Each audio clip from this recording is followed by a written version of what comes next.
श्री शिवाय नमस्तुभ्यम। श्रावण मास महात्म्य 30वां अध्याय।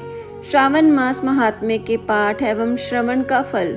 ईश्वर बोले, हे सनत कुमार, मैंने आपसे श्रावण मास का कुछ महात्म्य कहा है। इसके संपूर्ण महात्म्य का वर्णन सैकड़ों वर्षों में भी नहीं किया जा सकता। मेरी इस कल्याणकारी प्रिया सती ने दक्ष के यज्ञ में अपना शरीर दग्ध करके पुनः हिमाचल की पुत्री के रूप में जन्म लिया। श्रावण मास में व्रत करने के कारण यह मुझे पुनः प्राप्त हुई, इसलिए श्रावण मुझे प्रिय है।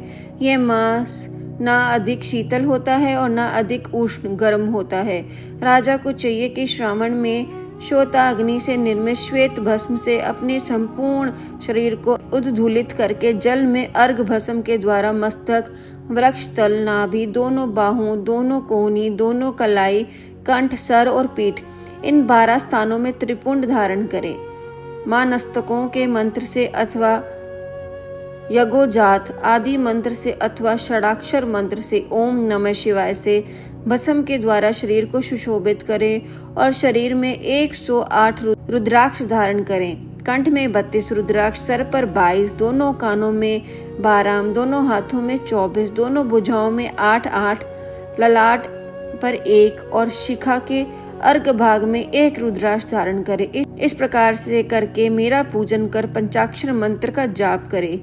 हे विपेंद्र, श्रावण मास में जो ऐसा करता है मैं मेरा ही स्वरूप है, इसमें संदेह नहीं। इस मास को मेरा अत्यंत प्रिय जानकर केशव की तथा मेरी पूजा करनी चाहिए। इस मास में मेरी अत्यंत प्रिय तिथि कृष्ण जन्माष्टमी, भारत के पश्चिम प्रदेशों में युगादि तिथि के अनुसार मास का नामकरण होता है। अंत श्रावण कृष्ण अष्टमी को भाद्रपद अष्टमी समझना चाहिए।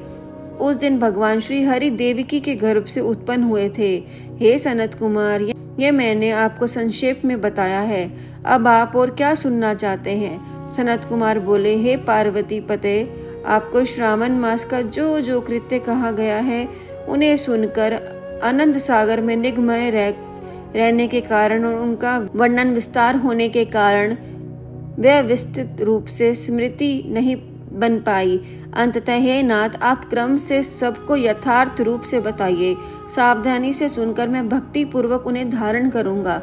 ईश्वर बोले, हे सनत कुमार, श्रावण मास की शुभ अनुक्रमणिका को आप सावधान होकर सुनिए। सर्वप्रथम शौनक का प्रश्न, तत्पश्चात सूत जी का उत्तर, श्रोता के गुण, आपके प्रश्न, श्रावण की व्युत्पत्ति, उसकी स्तुति, पुनः हे मुने आपका विस्तृत प्रश्न, इसके बाद नाम कथन सहित आपके द्वारा की गई मेरी स्तुति, फिर क्रम के उद्देश्य पूर्वक मेरा उत्तर, पुनः आपका विशेष प्रश्न, उसके बाद नक्त व्रत की विधि, रुद्र अभिषेक कथन, इसके बाद लक्ष्य पूजा विधि, दीपदान, फिर किसी प्रिय वस्तु का परित्याग, पुनः रुद्र अभिषेक करने तथा पंचामृत ग्रहण करने से प्राप्त होने वाला फल, इसके बाद पृथ्वी पर शयन करने तथा मौन व्रत धारण करने का फल, तत्पश्चात मानुषपावास में धारण पारण की विधि, इसके बाद सोमाख्या में लक्ष्य रुद्र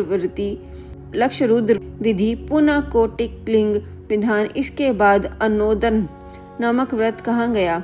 इस व्रत में हरिवंशयान ग्रहण, पत्तल पर भोजन करना, शाक त्याग, भूमि पर शयन, प्रातः स्नान और दम तथा शम का वर्णन, उसके बाद स्फटिक आदि लिंगों में पूजा, जप का फल, उसके बाद प्रदक्षिणा, नमस्कार, वेद पारायण, पुरुष सूक्त की विधि, उसके बाद ग्रह यज्ञ की विधि, रवि सोम मंगल के व्रत का विस्तार पूर्वक वर्णन, पुनः बुध गुरु का व्रत, इसके बाद शुक्रवार के दिन जीवंतिका का व्रत, पुनः शनिवार को नरसिंह, शनि, वायुदेव तथा अश्ववथ का व्रत पूजन, यह सब कहाँ गए हैं। उसके बाद रोटक व्रत का महात्म्य, उदुम्बर व्रत, स्वर्ण गौरी व्रत, दुर्वा गणपति व्रत, पंचमी तिथि में नाग व्रत, छठी तिथि में सुपोदन व्रत, इसके बाद शीतला सप्तमी नामक व्रत, देवी का पवित्रारोपण, इसके बाद दुर्गा कुमारी की पूजा, आशा व्रत, उसके बाद दोनों एकादशियों का व्रत, पुनः श्रीहरि का पवित्रारोपण, पुनः त्रयोदशी तिथि को कामदेवी की पूजा, उसके बाद शिव जी का पवित्रिक धारण, पुनः उपाक्रम, उत्सर्जन तथा श्रावणकम, इसका वर्णन किया गया है। इसके बाद सर्वबलि, हयग्रीवा, जन्मोत्सव, समाद्वीप, रक्षाबंधन, संकट नाशक व्रत, कृष्ण जन्माष्टमी व्रत तथा उसकी कथा, पिठोर नामक व्रत, पोला नामक वृक्ष व्रत, कुश ग्रहण, नदियों का रजोधर्म, सिंह कर्मण में ग्रो प्रसव होने पर उसकी शांति, कर्क सिंह सकरमंड काल में तथा श्रावण मास में दान स्नान, महात्म्य श्रावण, उसके बाद वाचक पूजा, इसके बाद अगस्त से अर्घ विधि, फिर क्रमों तथा व्रतों के काल का निर्णय बताया गया है। जो श्रावण मास में महात्म्य का पाठ करता है अथवा इसका श्रवण करता है, मैं इस मास में किए गए व्रतों का फल प्राप्त करता है। हे सनत कुमार, अब आप शुभ अनुक्रम को अपने हृदय में धारण कीजिए। जो इस अध्याय को तथा श्रावण मास के महात्म्य को सुनता है, मैं उस फल को प्राप्त करता है जो फल सभी व्रतों का होता है। हे विपेंद्र, अधिक कहने से क्या लाभ है? श्रावण मास में जो भी विधान किया गया है उसमें से किसी एक व्रत का भी करने वाला मुझे प्रिय है।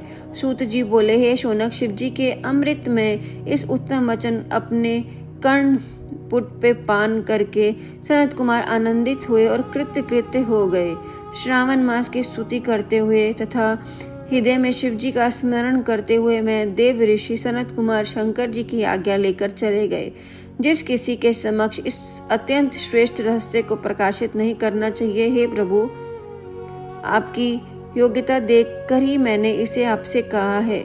इस प्रकार श्री स्कंद पुराण के अंतर्गत ईश्वर सनत कुमार संवाद में श्रावण मास महात्म्य में अनुकर्मण्य का कथन नामक 30वां अध्याय पूर्ण हुआ। ओम नमः शिवाय।